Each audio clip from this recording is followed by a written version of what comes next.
Olá, olá, olá, muito boa noite. Mais um Tijolinho de Deus.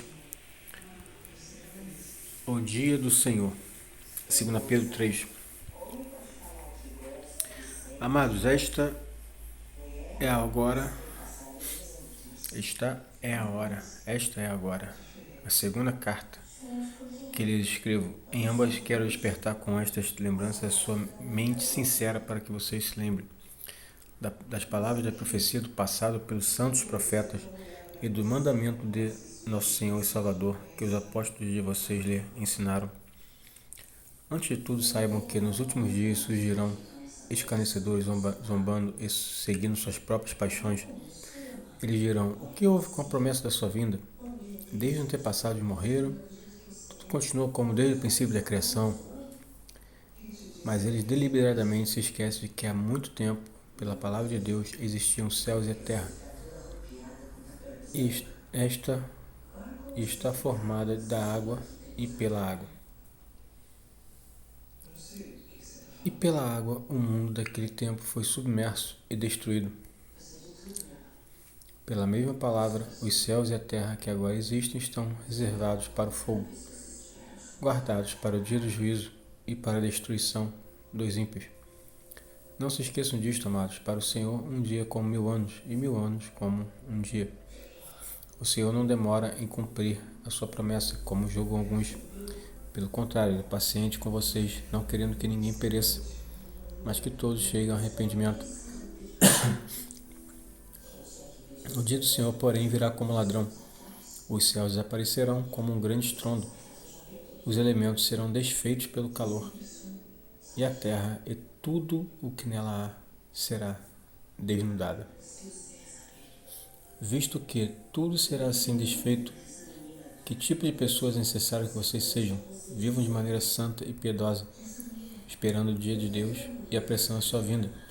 Naquele dia os céus serão desfeitos pelo fogo e os elementos se derreterão pelo calor. Todavia, de acordo com a sua promessa, esperamos novos céus e nova terra, onde habita a justiça. Portanto, amados, enquanto esperam estas coisas, empenhem-se para serem encontrados por Ele em paz, imaculados e inculpáveis. Tenha em mente que a paciência de nosso Senhor significa salvação, como também o nosso amado irmão Paulo lhe escreveu com a sabedoria que Deus lhe deu. Ele escreve da mesma forma em todas as suas cartas, falando nelas deste assunto. Suas cartas contêm algumas coisas difíceis de entender, as quais os ignorantes e instáveis torcem, como também o fazem com as demais escrituras, para a própria destruição deles. Portanto, amados, sabendo disso, guardem-se para que não sejam levados pelo erro dos que não têm princípios morais, nem percam sua firmeza e caiam. Cresçam, porém, na graça e no conhecimento de nosso Senhor e Salvador Jesus Cristo. A Ele seja a glória, agora e para sempre. Amém. Então, essa aqui foi segunda carta a Pedro, capítulo 3. Vamos para Provérbios 12, depois 2 Samuel.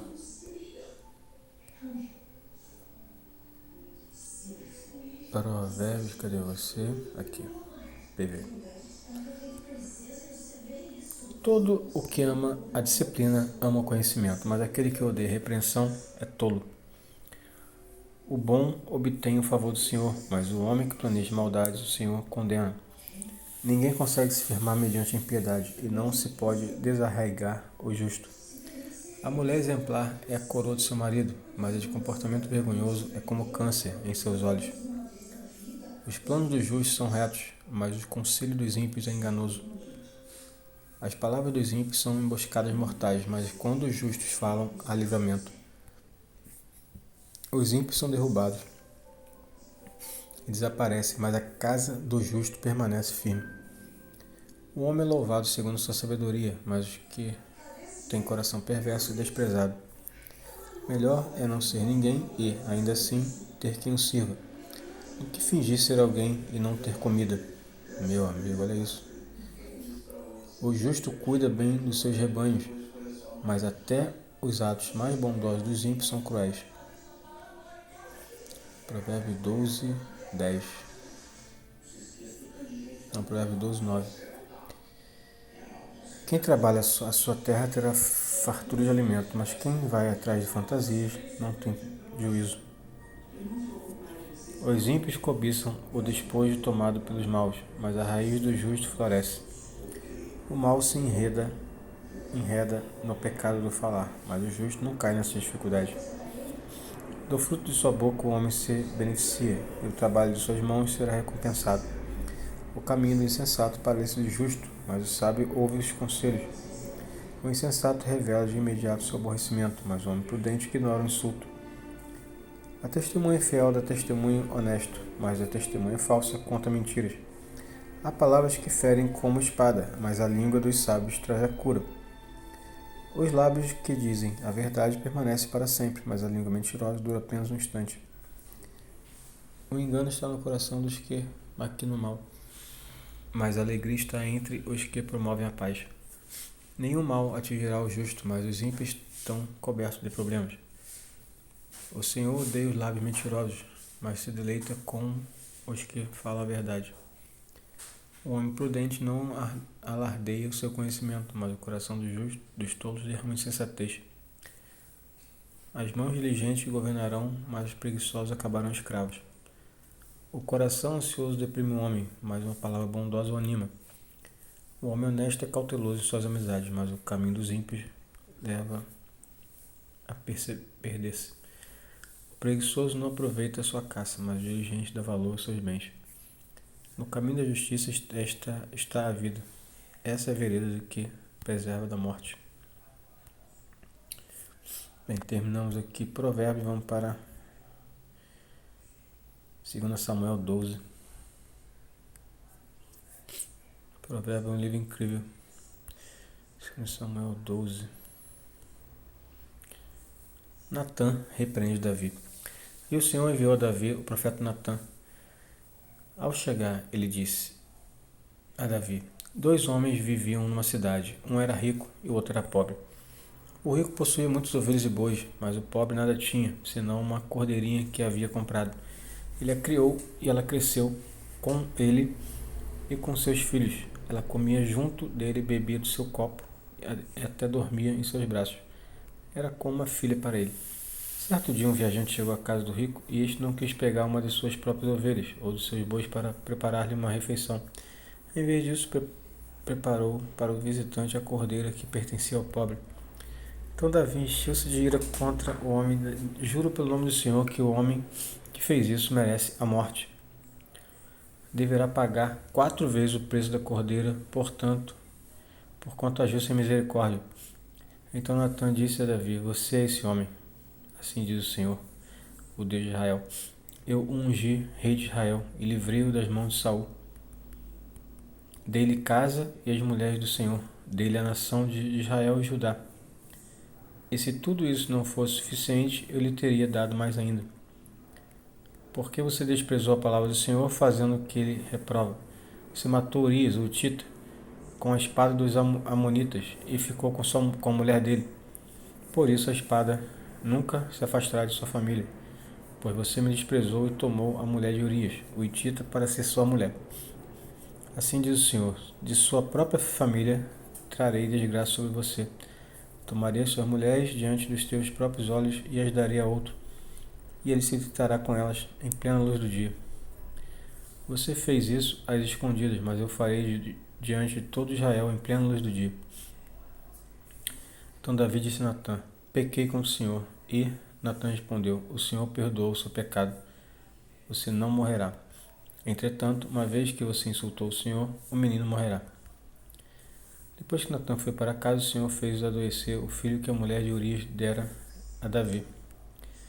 E Davi implorou a Deus em favor da criança. Ele jejuou e, entrando em casa, passou a noite deitado no chão.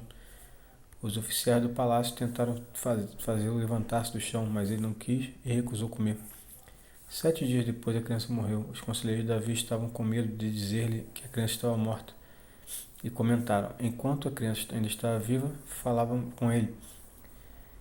E não quis escutar-nos. Como vamos dizer-lhe que a criança morreu? Ele poderá cometer alguma loucura. Davi, percebendo que seus conselheiros cochichavam entre si, compreendeu que a criança estava morta e perguntou: A criança morreu? Sim, morreu, responderam eles. Então Davi levantou-se do chão, lavou-se, perfumou-se, trocou de roupa. Depois entrou no santuário do Senhor e adorou. E voltando ao palácio, pediu que lhe preparasse uma refeição e comeu. Seus conselheiros lhe perguntaram: Por que agis assim? Enquanto a criança estava viva, jejuaste e choraste, mas agora que a criança está morta, te levantas e comes? Ele respondeu: Enquanto a criança ainda estava viva, jejuei e chorei. Eu pensava: Quem sabe, talvez o Senhor tenha misericórdia de mim e deixe a criança viver. Mas agora que ela morreu, por que deveria jejuar? Poderia eu trazê-la de volta à vida? Eu irei até ela, mas ela não voltará para mim. Depois Davi consolou sua mulher Batseba, e deitou-se com ela, e ela teve um menino, a quem Davi deu o nome de Salomão. E o Senhor o amou. E por isso enviou o profeta Natã para dizer a Davi que o menino deveria chamar-se Gedidias. Enquanto isso, Joabe atacou Rabá dos Amonitas e conquistou a fortaleza real. Então mandou mensageiros a Davi dizendo: Lutei contra Rabá e apoderei-me de seus reservatórios de água. Agora convoca o restante do exército, cerca a cidade e conquista, senão eu terei a fama de havê-la conquistado. Então Davi convocou todo o exército, foi a Rabá, atacou a cidade e conquistou. A seguir tirou a coroa da cabeça de Milcom, uma coroa de ouro de 35 quilos, ornamentada com pedras preciosas, e ela foi colocada na cabeça de Davi. Ele levou uma grande quantidade de bens da cidade, e levou também os seus habitantes, designando-lhes trabalho com serra, picareta e machado, além da fabricação de tijolos. Davi fez assim com toda a cidade de Amonitas, depois voltou com todo o seu exército para Jerusalém. Então terminamos aqui mais esse dia, deixa eu ver que dia foi esse hoje aqui. Dia 12. Então tem 13, 14 e 15. Então é isso aí, fique com Deus, até o próximo. Tchau, tchau.